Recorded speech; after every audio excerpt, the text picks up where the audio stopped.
Blackmagic Design has been making some bold choices lately. And while a lot of them are exciting, a few might make filmmakers scratching their head. One in particular could be a big problem for anyone creating immersive or VR content. Today, we're quickly breaking down parallaxing, what it is, why it matters for immersive video, and how the URSA Cine Immersive is both groundbreaking and limiting.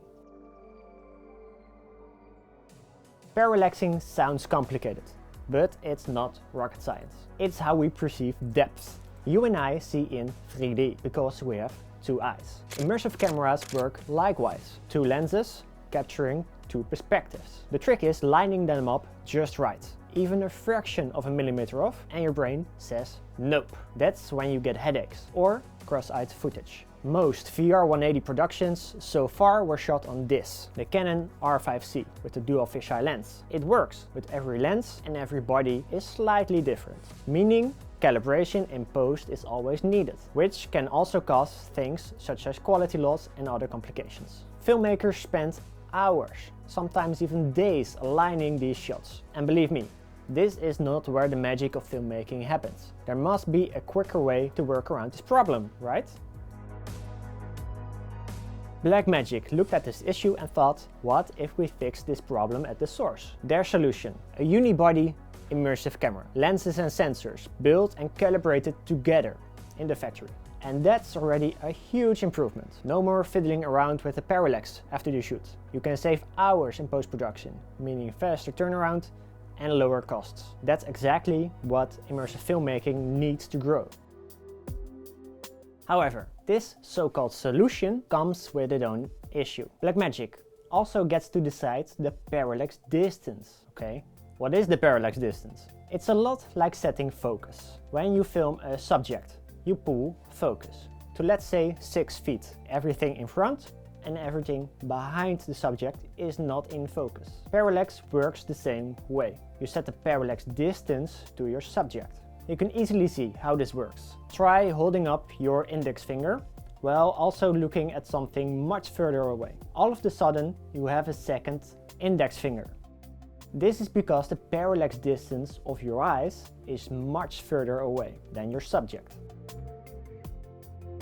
Back to the URSA Cine Immersive. Blackmagic calibrates this parallax distance in the factory. Great, because it saves me a lot of work. But they get to decide the distance. 6 feet, 1.8 meters. And that's it. Not 5, not 7, just 6. And they lock the focus there too. Now, their reasoning makes sense on paper. Blackmagic says, closer than 6 feet is uncomfortable in VR as well as in real life.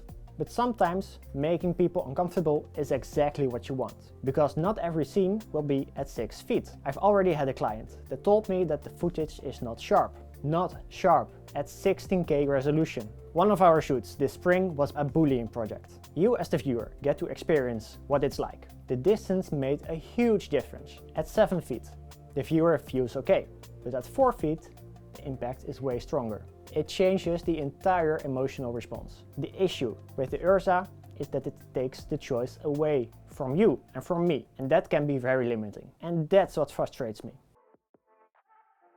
Immersive storytelling is all about presence. How close is the viewer to the action? How intimate or how distant? Locking that at 6 feet means Blackmagic is basically telling every filmmaker your story is at 1.8 meters. Always. And that's not how humans experience reality.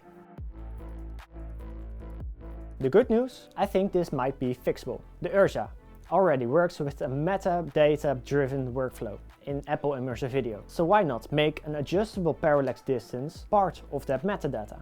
Imagine this. You get to choose your distance. 4 feet, 5 feet, 6 feet. The camera is pre-calibrated for all of them. Add an autofocus system and suddenly you get factory precision and creative freedom. No limits, no compromises. So here's my question to you. If Blackmagic added an adjustable parallax and autofocus, how much more would you be willing to pay for this camera? Is this a realistic solution? Or would this cause too many issues in the factory? Drop it in the comments. Because if Blackmagic is listening, and I hope they are, they need to know. Filmmakers want the choice, not the limits. And if this breakdown was useful, hit that like button so more creators can join the conversation. And hey, Subscribe if you want to dive deeper into immersive filmmaking, because we're just getting started. See you next time.